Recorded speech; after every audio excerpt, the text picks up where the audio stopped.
Katapos ng ng pruning, di ba? Full trace na siya no?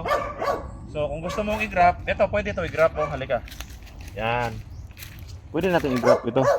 Mas maganda sana iwanan natin ng dito sana Iwanan natin ng dahon. Di ba? Yan. Isa lang siya Kulang pa siya Tapos hatiin lang sa gitna. Ayan lang. Lang kulay mag-adjust na.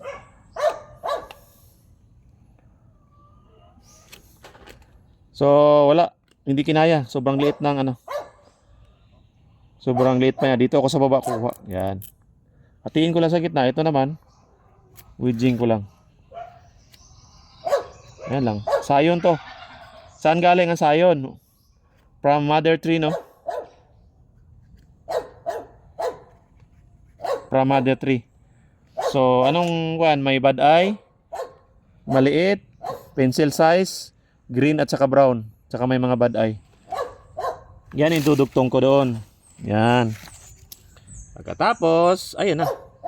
Igagrap ko na siya. Ito para makita angle. Grap ko na siya. Dapat mahigpit, no?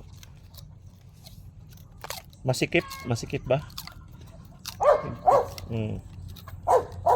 Tapos paakyat na. Isang balot lang paakyat. Ito na yung hihintayin mo, Jake. Ayan lang. Hindi mo na ng ice candy wrapper ito. Inatando ko na. Hindi na. After 3 weeks, Jake, tanggalin mo na yung hubara mo na. May sisibol. So yan na yung bagong stock mo. Ito na yung bagong tutubo sa susunod. Grafted na siya. So puputulin mo na to. Darating ang panahon, puputulin mo na to bagong ka na. Okay. Ayan na siya. So dapat may dahon to May dahon dapat. Yan, walang Sobrang bata pa niya sa dahon Banda.